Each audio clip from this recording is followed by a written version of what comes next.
Okay, guys, question one. This is our titration question, 50 marks, as are all the questions in Lebensjahr Chemistry. So let's start working our way through this. So a group of students carried out a titration by titrating some washing soda crystals, represented by Na2CO3XH2O, against a 0.075 molar solution of a previously standardized solution of hydrochloric acid. They had no method of weighing the washing soda crystals, so approximated, dissolved in deionized water and made up accurately to 500 centimeter cubed in a volumetric flask. It said on the washing soda package that the percentage water of crystallization was 59%. So explain the underlying term, which is previously standardized. So previously standardized means that the concentration was found by another titration, and you have your options in there, the molarity found by colorimetry or UV spectroscopy. Okay, 4 marks for saying that the concentration of the molarity was known. All right. Part B, using a pH meter, the students determined that the pH of the washing soda was 11. Explain why a standard solution of ethanoic acid would not have been suitable for this experiment.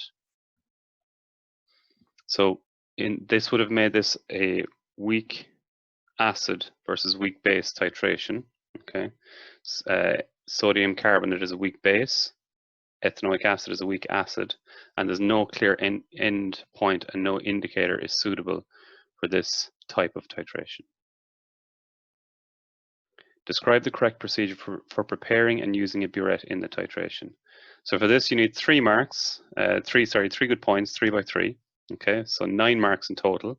So your options are rinse with deionized water, rinse with a little of the solution that's contained, which is HCl, clamp vertically, use a funnel, remove the funnel, make sure you fill the jet, the part below the tap, make sure the base meniscus is on the 0 mark. So any 3 of those, but you must have 3 of them to get the 9 marks there. Name a suitable indicator for this titration. State the color change in the titration flask at the endpoint. So the indicator we use for this titration is methyl orange. Color change to the endpoint is orange to red, or yellow to pink, or you have your options in there. Okay, as long as you have both of those colors in there, you get the full marks. Then onto our calculation. In the experiment, it was found that 25 centimeter cube portions of the washing soda required titration figures of 20.8 centimeter cubed, 19.9 and 20 centimeter cubed of the 0.075 molar hydrochloric acid solution. The titration reaction is as follows. Calculate the number of moles of hydrochloric acid used in the reaction. So we're told that we have a 0.075 molar solution of HCl, which is 0.075 moles per liter. Okay. However, we only used 19.95 centimeter cubed of HCl. Where do we get 19.95 from? Well, we can see there that our 3 titration figures are 20.8, 19.9, and 20. Okay, so we ignore the first one because that is a rough titration. Then we get the average of the second and third one, which gives us 19.95, and that's always the case if you're given 3 titration figures in a question. So we know what the moles per liter are, which is 1,000 centimeters cubed. So we've 0.075 divided by 1,000 multiplied by 19.95, which gives us 1.496 by 10 to the minus 3 moles in our 19.95 centimeter cubed. So you have your 6 marks there for working that out. So to get you don't have to include the units, just 1.496 by 10 to the minus 3 gets you the marks. And if you didn't have 0.075 moles per liter written out specifically, that doesn't matter as long as you got it from 1,000 down to 19.95. That's the main thing there. Okay. Calculate the number of grams of sodium carbonate required to react with this quantity of hydrochloric acid. So we can use one method is to use your V1M1 over N1 formula. So we have 19.95 of the hydrochloric acid. The molarity of it is 0.075. We divide it by 2 because that's the number of moles of HCl indicated on the left-hand side of your equation, was equal to 25 of our sodium carbonate by the unknown molarity over 1. Okay, you do your calculations there. The molarity of your sodium carbonate is 0.0299 moles per liter. Now it asks for the number of grams required to react with this quantity of HCl. So we didn't use a liter of sodium carbonate. We used 25 centimeter cube, but first of all, I got it into grams per liter. So I multiplied by 106, which is the relative molecular mass of sodium carbonate.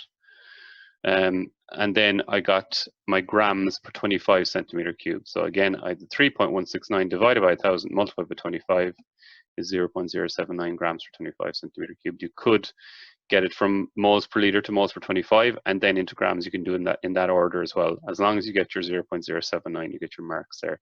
Now, an alternative method of doing that, okay, is as follows. I'm just going to work through that very quickly. Is you take the number of moles from the last part, 1.496 by 10 to the minus 3. You divide it by 2, because you have a 2:1 ratio of sodium carbonate to HCl, okay, and you get 7.48 by 10 to the minus 4, okay. So because it's HCl to Na2CO3 is 2:1, so you must divide by 2 to get the Na2CO3. Then you multiply that by 106 and you get 0.079 grams. Okay, so either method is fine there, using your mole ratio or using the V1M1 over N1. Okay, again, any questions about that, drop me an email. Okay. Calculate how many grams of washing soda the students dissolved and made up to 500 centimeter cube solution. So our volumetric flask was 500 centimeters cubed. So the grams of sodium carbonate in 25 centimeter cubed was 79. To get it up to 500, we multiply by 20, so 1.58 grams per 500 centimeter cubed. Now, on the package, it said that the water crystallization was 59%. That means the percentage of sodium carbonate was 41%. This is because washing soda is made up of both water and sodium carbonate. Okay, so 59% is water. That means 41% is Na2CO3. So 1.58 grams is 41%.